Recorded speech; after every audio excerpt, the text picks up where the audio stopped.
air was filled with a quiet energy, anticipation and focus as the hunters prepared for what could be a long and challenging day. The new dog, a lean and agile creature with a tawny coat that blended effortlessly with the dry grass, watched the preparations with keen interest. Though it had only recently joined the tribe, it had already begun to understand their way of life. It had followed them on small tracking excursions, observing their movements, learning their silent communication, and sensing their deep connection to the land. But today was different. Today was a test, a chance to prove whether the dog could truly be a part of the Hadzabe hunting team. The chase begins, tracking the prey.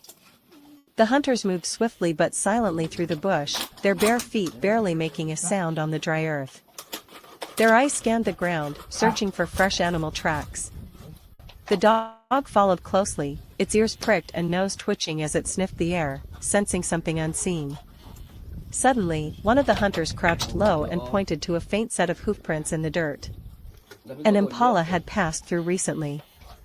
The men exchanged quick glances, their silent language perfectly understood among them. The dog, sensing the shift in energy, lowered its body instinctively, its muscles tensing with excitement. It sniffed the tracks, following the scent further ahead. Then, without warning, it took off at a steady pace, its nose leading the way. The hunters hesitated for a brief second. Was the dog truly tracking the impala, or was it simply running off? But then, one of the more experienced men nodded. The dog's body language was focused. It was on the right trail. With swift movements, the hunters followed. Bow and arrow, the moment of truth, facing the hunt.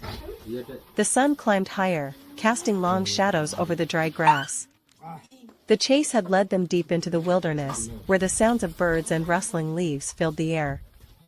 The dog moved ahead, pausing occasionally to sniff the ground, adjusting its direction based on the changing scent. Then, movement. The impala, hidden among the acacia trees, lifted its head, sensing danger. For a split second, there was stillness, the world holding its breath. Then, in an explosion of speed, the impala bolted. The hunters reacted instantly. One drew his bow, muscles tightening as he aimed. An arrow flew, slicing through the air, but the impala was fast, it leaped and twisted, narrowly escaping. That's when the dog sprang into action. With incredible speed, it chased after the wounded impala, weaving through the tall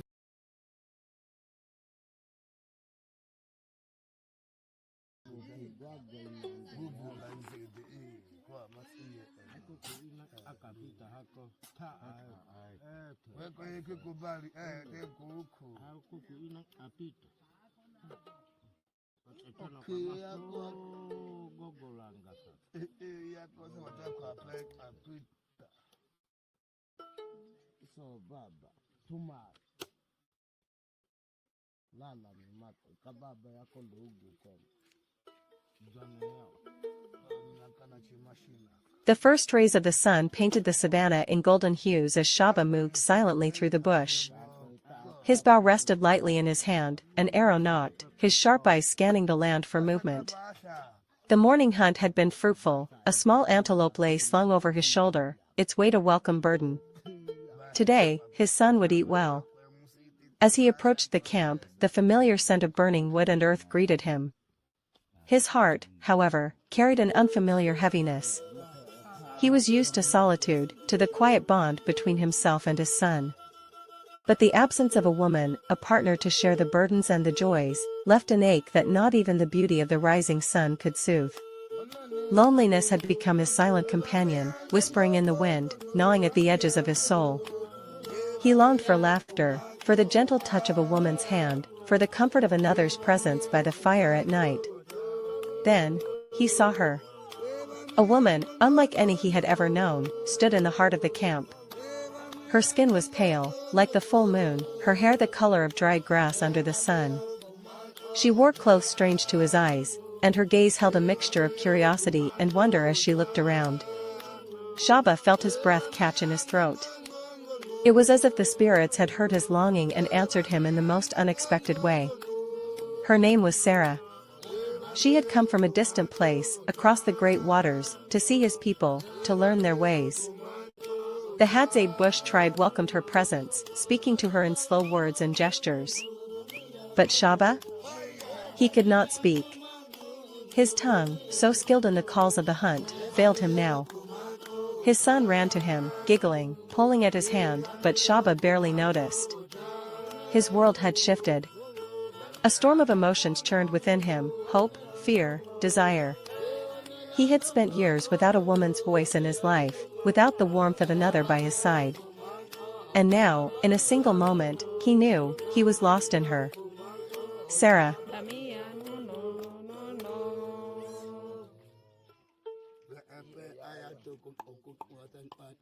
Shaba Hadzabe Bushman meets his European wife, Chaos Unleashed. Today is no ordinary day. Today, history is being made. Shaba, a proud Hadzabe Bushman, is finally meeting his European wife in person for the first time. They've spent months talking, video calling, and sending voice notes, but now, the moment has arrived. But if you know Shaba, you know one thing for sure: he is out of control. The morning madness. From the moment he wakes up, Shaba is bursting with energy. He jumps out of bed like a warrior ready for battle, his heart pounding with excitement. He throws on his finest outfit, bright colors, gold chains, sunglasses, even though he's indoors, and a traditional Hadzabe beaded necklace for good luck. He checks himself in the mirror, flashing his best smile. Today is the day. Grass. Its sharp instincts allowed it to anticipate the animal's next move, cutting off its escape path.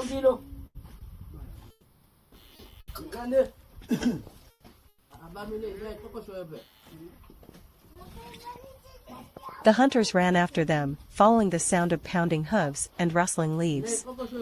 Within moments, the impala slowed, weakened by the arrow's strike. The dog barked sharply, keeping it from veering off. The hunters seized the moment. Another arrow flew, this time finding its mark. The impala collapsed. Panting but triumphant, the dog stood near the fallen prey, tail wagging slightly. It had done its job. It had proven itself. The hunters approached, their faces breaking into smiles. One of them reached down and patted the dog's head in approval. This was no longer a stray, it was now a true hunting companion. A new member of the Hadzabe family. That evening, back at the camp, the village gathered to celebrate the successful hunt. The fire crackled as the impala meat roasted, filling the air with a rich, smoky aroma. Laughter and storytelling echoed through the night as the Hadzabe people shared their meal, grateful for nature's bounty. The dog sat beside the hunters, its eyes reflecting the firelight. It was no longer just an outsider looking for scraps. It had earned its place among them, not as a pet, but as a partner, a fellow hunter, a valued member of the tribe. As the stars blinked into the vast African sky, the dog curled up near the hunters, content and at peace. It had found its home. It had found its family. And when the next hunt came, there would be no question, it would be there, running alongside them, part of the pack.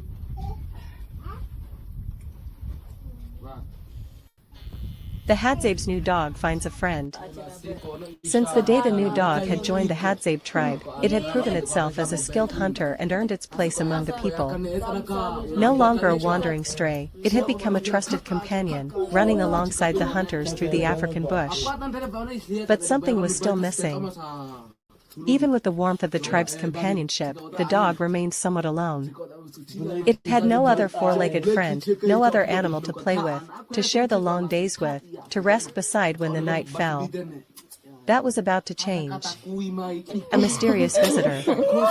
One early morning, as the hunters prepared for the day's hunt, the dog suddenly perked up, ears twitching. It had caught a scent, something unfamiliar yet strangely intriguing. It lifted its head, nose working rapidly as it scanned the horizon. Then, from the edge of the camp, a small figure emerged from the bushes. It was another dog. This newcomer was lean and wiry, its fur a mix of dark brown and sandy hues. It was smaller than the Hadzabe's hunting dog but carried itself with a quiet confidence. Its ribs showed slightly, a sign that it had been surviving on its own for some time. Like the first dog, no one knew exactly where it had come from. Had it been abandoned? Had it wandered from another village? For a moment, both dogs stood frozen, staring at each other. The air was thick with tension. Would they fight? Would the newcomer be chased away? But then, in an instant, the energy shifted. The Hadzabe's hunting dog lowered its head slightly, sniffing the air, then took a slow step forward. The new dog hesitated but did not retreat. Its tail flicked cautiously, and after a few moments, it, too, moved closer. Then, the first dog did something unexpected. It playfully pounced forward, bowing slightly, tail wagging just a little. An invitation. The smaller dog responded with a hesitant wag, then mirrored the movement. Within minutes, they were circling each other, sniffing, testing, learning. What had started as curiosity had quickly turned into something more. The new dog had found a friend. Running together, a bond forms. As the days passed, the two dogs became inseparable. They ran through the tall grass together, sniffing out trails and tracking small animals. When the hunters left for their expeditions, the first dog continued to prove itself as a skilled tracker, while the second followed closely, learning the ways of the hunt. Though it had not yet been tested in a real chase, the tribe watched the new dog with interest. Would it also become a great hunter? Or would it serve another purpose, perhaps guarding the camp, warning of approaching dangers? No matter what, it was clear that the first dog had taken the newcomer under its wing. It guided it, played with it, and even shared its food.